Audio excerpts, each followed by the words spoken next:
Hello students, welcome back to Sigma coaching classes. Students, आज हम इस क्लास में 10th क्लास के फर्स्ट चैप्टर को पढ़ने वाले हैं। 10th class Hindi medium simple general English के फर्स्ट चैप्टर को पढ़ेंगे, जो एक पोयम है और जो रविन्द्रनाथ टैगोर के द्वारा रिटन की गई है। तो दोस्तों आइए 10th क्लास के टेक्स्ट बुक के फर्स्ट चैप्टर को स्टार्ट करते हैं। दोस्तों, जब आप text book Hindi medium general English के फर्स्ट चैप्टर को ओपन करेंगे तो कुछ इस प्रकार का फर्स्ट चैप्टर आपको दिखाई देगा, जिसमें जो हमारा फर्स्ट चैप्टर है वो एक पोयम है, जिसमें पोइट द्वारा भगवान से प्रार्थना की गई है। और वो क्या कह रहा है? पोइट भगवान से कह रहा है कि लाइट द लैम्प, लैम्प मतलब दीपक को, लाइट मतलब जलाइए, दीपक को जलाइए, ऑफ द लव, आपके प्रेम के या तुम्हारे प्रेम के या तेरे प्रेम के दीपक को हे भगवान मेरे हृदय में जलाइए। इस प्रकार की प्रार्थना वो भगवान से कर रहा है। देखिए पोयम को स्टार्ट करते हैं दोस्तों। सबसे पहले क्या लिखा हुआ है? सबसे पहले पोयम में लिखा हुआ है इन माई हाउस विद दाइन ऑफ हैंड्स। देखिए दोस्तों, यहाँ पे विद का मतलब हुआ से, विद का मतलब यहाँ पे क्या हुआ? से। वैसे विद का मतलब होता है के साथ, पर यहाँ पे विद का मतलब से हुआ। दाइन मतलब हुआ तुम्हारे या आपके या तेरे, ऑफ मतलब स्वयं के, हैंड्स मतलब हाथों से। तो इन my house, in my house मतलब मेरे घर में, विद दाइन ऑफ हैंड्स तेरे स्वयं के हाथों से क्या कीजिए? Light the lamp of the love, अपने प्रेम का दीपक जलाइए। द लव मतलब तेरे प्रेम का दीपक जलाइए। भगवान से प्रार्थना कर रहा है दोस्तों। जो पॉइंट है वो क्या कह रहा है कि हे प्रभु, आप मेरे घर में अपने हाथों से अपने प्रेम का दीपक जलाइए। यहाँ पे मेरे घर का मतलब क्या है दोस्तों? घर का मतलब ये नहीं है कि मेरे घर में लाइट चली गई है और भगवान से कभी कह रहा है कि माचिस लेके आ जाइए और मेरे घर का दीपक जला जाइए। ऐसा नहीं है। यहाँ पे मतलब क्या दोस्तों? यहाँ पे मेरे घर का मतलब है, इन माई हाउस का मतलब है इन माई हार्ट, मेरे हृदय में।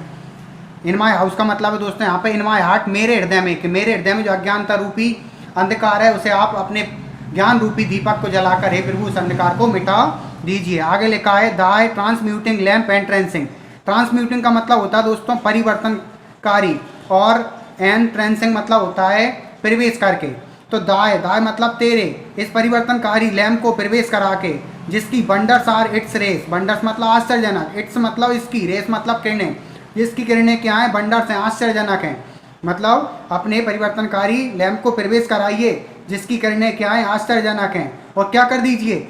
चेंज माई डार्कनेस, मेरे अंधकार को बदल दीजिए, टू दाई लाइट लॉर्ड, तेरी प्रकाश में हे भगवान, मतलब हे भगवान मेरे अंधकार को अपने प्रकाश में बदल दीजिए। Change my darkness to the light, मेरे अंधकार को अपने प्रकाश में बदल दीजिए। और क्या कर दीजिए? And my evil into good, मेरी एविल, एविल मतलब मेरी बुराई को, गुड मतलब अच्छाई में बदल दीजिए। और क्या कह रहा है?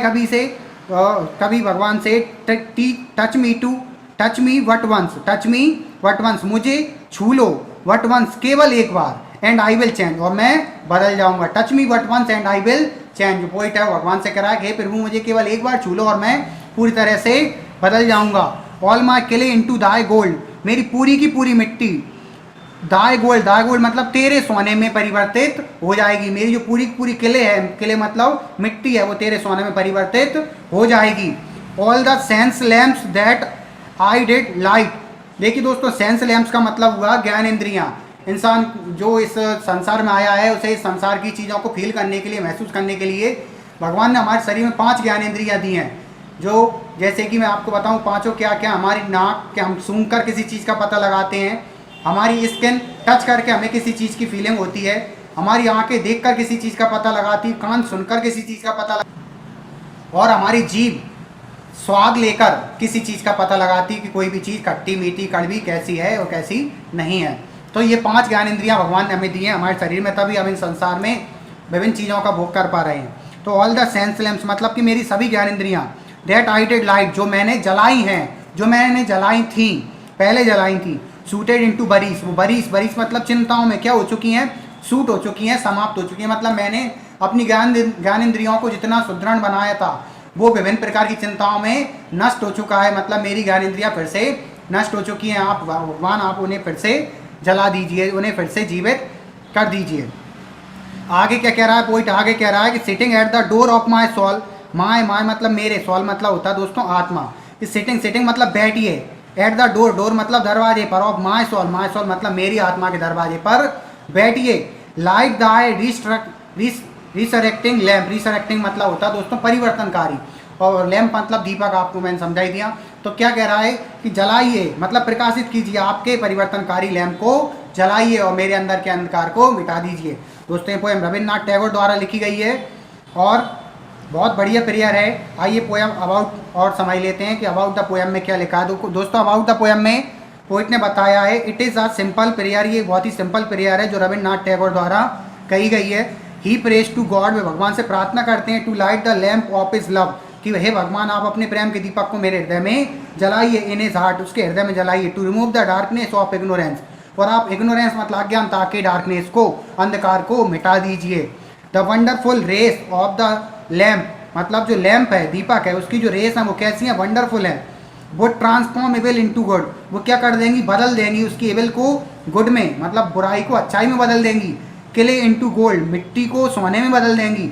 And wood free him from all the worries, और उसे सभी चिंताओं से, ऑफ लाइफ, जीवन की सभी चिंताओं से उसे फ्री कर देंगी, उसे स्वतंत्र कर देंगी। That have been plaguing him, जो उसे परेशान कर रही हैं। तो बहुत बढ़िया प्रेयर है दोस्तों जो रविन्द्रनाथ टैगोर ने भगवान से की है, और वो अपने हृदय में अपने अंधकार को मिटाकर भगवान के ज्ञान रूपी प्रकाश को, प्रकाश रूपी दीपक को प्रज्वलित करने के लिए भगवान से प्रार्थना कर रहा है।